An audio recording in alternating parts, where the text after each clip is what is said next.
Hi everybody, it's Sally from Sallystampers. Thank you for joining me today. Today I'm bringing you my hand-penned chocolate box.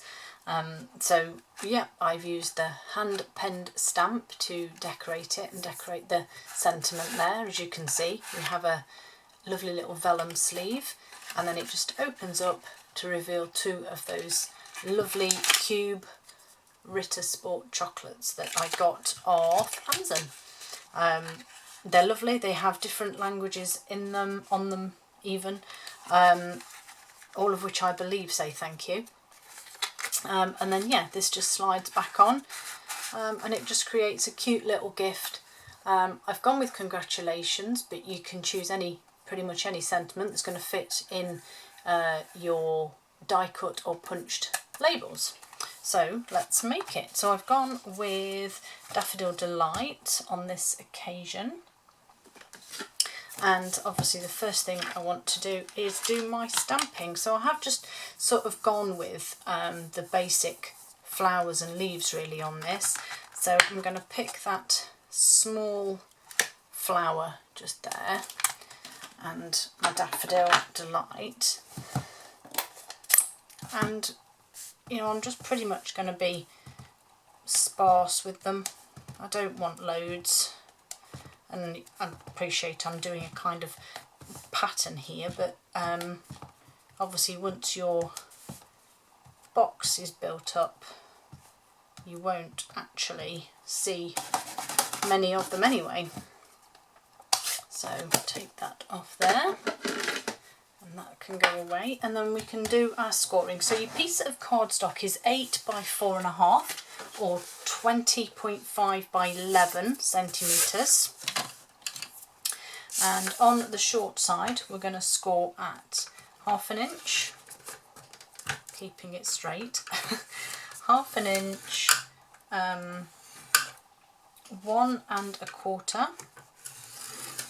3 1/4, and 4. And in centimetres, that will be 1, 3, 8 and 10. And then we'll rotate either way, doesn't matter. I've rotated clockwise, and I'm going to score at 1 3/4, 2 1/2, 5 1/2, and 6 1/4. Okay, and that in centimetres is 4 1/2, 6 1/2, 14 and 16. Okay, we'll do some folding and burnishing of those score lines. And then it's quite a simple design really. I really like it as well. I think it's handy for favours or anything really. Okay, so once you've done all of your folding and burnishing, we need to do some cutting. So these two top panels here, these two side panels here in the centre are your basis for overlapping at the top. So we can go away and cut the 4 corners away completely. Of course, you can always add some stamped images once you've cut if you think you need some more, if you think that maybe it's a bit sparse somewhere. Okay, so we've got rid of those 4 corners. Next up is these 4 squares here, which are going to become your tab. So you've got these little outer bits here that we're going to get rid of, and then we've got these 4 tabs. So from the long side, we're going to cut in this way, get rid of that bit off the top, and then cut our wedges. And we're going to do that on all 4 of these pieces here. Get rid of those, and then as I say, we're going to do the other side too, and then whoops, just this last one here comes. Okay, there we go. So that's all that. So that's what you should now be left with, which is a nice simple piece. As I say, if you want to add a little bit more stamping onto here or anything, then obviously you can, but we're just going to add some adhesive onto these little tabs here.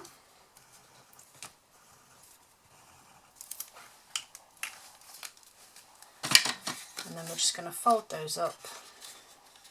Now you can use pegs here if you want to, because all you need to do is put both sides on like so, and then tuck this part over.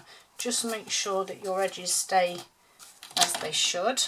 I'm just going to grab these pegs here and then do the same on this side. So just tuck those pieces in like so, and then fold those bits over. As long as you haven't got excess glue, you will be okay. So that's that part done. And then while that's waiting to dry, I'm going to do my decoration. So I have my double oval punch here, scalloped for some daffodil, and then some basic white in the non-scalloped one.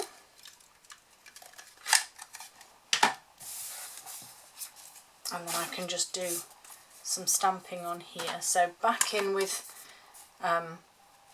hand-penned petals.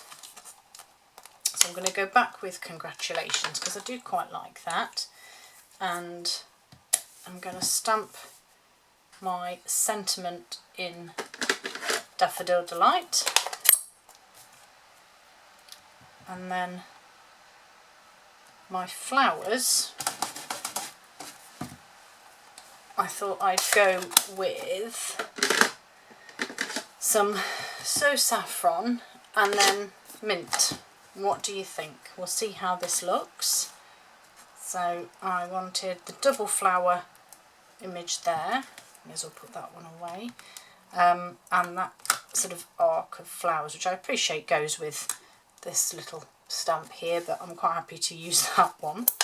So a little bit of So Saffron just on the edges, like that, and then some mint just for a little bit of something a bit different. And this should obviously dry a touch lighter so it won't sort of obscure the sentiment. Move those out of the way, and then I just want some dimensionals on this, and then obviously this will go onto this one, and then a couple on here ready for adhering when it's done. So that's onto there. Okay, so this was, I'm happy that this will be dry now. So just pop these out the way and pop my chocolates in. That can go over, and then your lid can come down. So you just need now your vellum band, and this is 6 1/4 by 2.5 or 16 by 6.5 centimetres. And I've done my technical wrapping skills. So that's there, that one there, that one there. Whoops. Turn that back over. So fold these up now and burnish them. Make sure they're nice and crisp. And then this one just here. And then just the other side. So fold, as I say, give them a nice burnish because the vellum will fold and burnish really crisp. So that's really nice. And then just simply pop this on your box, and then obviously you just need to adhere the back. So use some of my seal just on the edge there, and just make sure that it's lined up there, and it will slide on and off, and then you can just pop your sentiment on the centre there. And then my final addition was to add some of these lovely glossy dots that I thought would look fab. So just pop a small one there, and then I'm going to go medium and small just up there. And there we have it. That is my hand-penned chocolate box. Thank you for joining me, and I'll see you all soon. Bye!